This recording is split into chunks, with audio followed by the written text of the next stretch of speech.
사설이 그런 얘기예요. 네. 야 이게 논란만 많고 네. 세금도 못 냈다고 하는데 되겠느냐. 네. 검증 더 해야 된다. 그렇지. 큰 회사한테 맡겨보자 이런 건데. 그게 상식적인 거죠. 그런데 네. 중요한 거는 그 큰 회사라고 하는 호주의 회사가 네. 안 된다라고 가지 않았습니까? 아니 돌 줬다며 그것까지 한번 줘서 한 10억이라도 주고 어떻게 한번 맡겨보면 안 될까? 그러니까 이 호주의 회사가 집에 간 게 저는 상당히 중요하다고 이전부터 생각한 게 네. 호주 회사는 이게 뭔가 되지 않을까 싶어서 50대 50으로 조강권까지 샀던 거잖아요. 네. 조강권까지 사고서는 그러니까 50대 50으로 어쨌든 개발을 하기로 했는데 개발을 하기 위해서 준비 단계까지 다 하고 안 한다고 갔잖아요. 보통은 이런 경우에 예를 들면은 우드사이드가 정말 자기 할 일을 다 하지 않고 갔으면 이 계약상에 뭔가 페널티를 물지 않았겠습니까?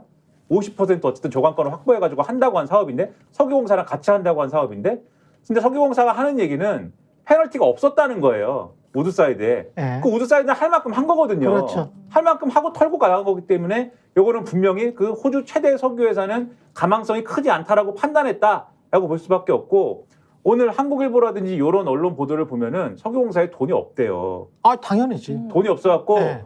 올해 내에 한 번 시추할 돈도 없답니다. 그러니까 몇 년 전에 지금 제 기억에 완전 자본 잠식이었거든요. 맞아요. 그렇죠. 네. 이 한 번 하베스트인가 뭐 저 맞아요. 이명박 정부 때 자원외교 하느라고 캐나다 뭐 거기 가가지고 완전히 다 독박서 털렸잖아요. 가지고. 지금 네. 온갖 자산을 다 이제 매각하고. 팔고 매각하고 인적으로도 상당히 그 인원 정리하고 그렇습니다. 그래서 이 노동조합하고 갈등도 심각한 이제 상태가 있었었고 지금 돈이 일단 없어요. 근데 저는 걱정이 뭐냐면 우리 대통령의 평소 태도로 볼 때 의대정원 문제처럼 이것도 계속 몰아붙일 거 아니에요. 그럼 이 돈을 다행히 국회가 여소야대라서 예산으로 통과를 안 시켜줄 것 같은데 그러면 이 예산 어디서 뽑아 쓰냐는 거예요. 그래서 돈이 없어요. 그러니까 석유공사가 지금 한 해에 요 시추를 위해서 쓸 수 있는 돈이 지금 700억이래요. 698억이래요. 정부에서 돈 700억인데 준다고 했지 않습니까? 700억인데 한 번 뚫을 때 거의 1000억이 넘게 들지 않습니까? 정부가 할 수 있는 방안은 지금 이 정부가 해주는 돈을 지원하는 방안이 자원개발 특별 융자 방식이 있는데 정부가 이 돈을 빌려주는 제도가 있는데 이 융자 예산 규모도 398억이래요. 합쳐도 1100억밖에 안 되는 거예요. 그럼 나머지 돈은 어떻게 할 거냐? 결국 국회에서 예산을 편성해가지고 주는 것밖에 없는데 그러려면 설득이 뭔가 돼야 되지 않습니까? 네. 지금 이렇게 해가지고 설득이 안 되게 생겼잖아요. 하나도.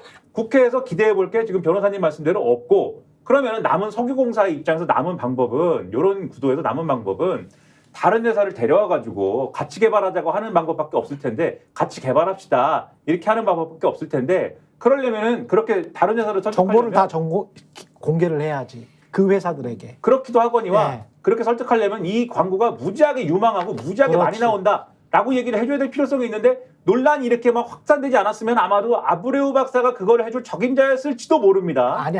근데 민간 회사에 저는 이게 이재명 당대 그래서 저는 저의 얘기는 네. 의심된다. 그게 의심된다. 이상하다. 그렇죠. 이상하죠. 그런 용도 아니었느냐 처음부터. 이게 지금 민간에다 맡기는 게 오히려 이거는 이 시추 바로 전까지는 민간에다 맡기는 게 훨씬 더 낫다고 생각하는 게 왜냐하면 이재명 당대표가 그거 참 잘 지적한 것 같습니다. 왜냐하면 요게 세금이잖아요. 눈먼 돈이거든. 정부가 어떻게든 국회가 뭐 어떻게든 그냥 넘어갈 수가 있어요. 몇천억 정도는 사실 우리 예산으로 따지면 아무것도 아닌 돈일 수 있습니다. 그렇지만 민간 회사에서 5천억이나 1조를 투자를 하려면 사업성 타당성 평가를 진짜 눈이 빠지게 할 겁니다. 그렇게 눈에 빠지게 해서 야 20%래. 그 20% 굉장히 높은 확률이래. 그거 믿고 한번 데이터 한번 다 한번 주라. 우리한테 주고 뭐 SK 이노베이션도 있고 많잖아요. 우리나라 전문 기업들 많거든요. 그거 한번 S-오일이든 어디든 한번 맡겨보세요. 현대정유든 어디든 맡겨보시고 맡겨보신 다음에 아 그쪽에서 아유 우리 같이 합시다. 10%라도 지분 주세요. 라고 나오면 적당하게 지분관계 정리하면서 이걸 가지고 국민들을 설득하면 국민들이 훨씬 더 납득을 잘할 거야.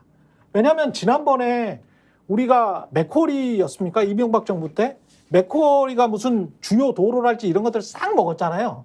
그때 연 이율 한 9% 10% 이렇게 가져갔을 겁니다. 근데 그러려면은 예, 그걸 여기가 예. 국내 정유회 회사들이 봐도 예. 가능성이 상당히 유망해야 그게 얘기가 될 텐데. 근데 S&P 보고서에는 국내 정유회사 관계자들이 야 이거 유망하지 않아. 이거는 그렇죠. 거의 정치 신중하게 접근했다고 그러죠. 매우 아니에요. 신중하게. 아니 그 원문을 보면 정치인들뿐만이 아니고 이 석유회사 관계자들도 국내 석유회사 관계자들도 이거는 정치적인 거다. 그렇죠.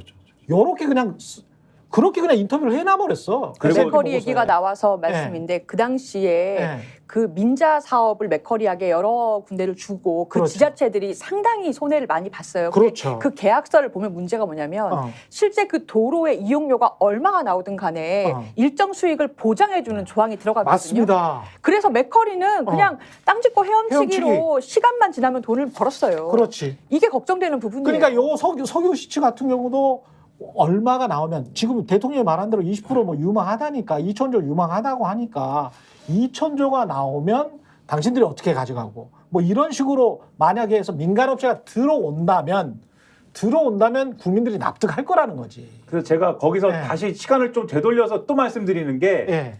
애초에 석유공사가 처한 딜레마가 그거였을 거예요. 아브레우 이전 상황에 우드사이드가 집에 간 이후에 예. 야 이거 그럼 어떡하지?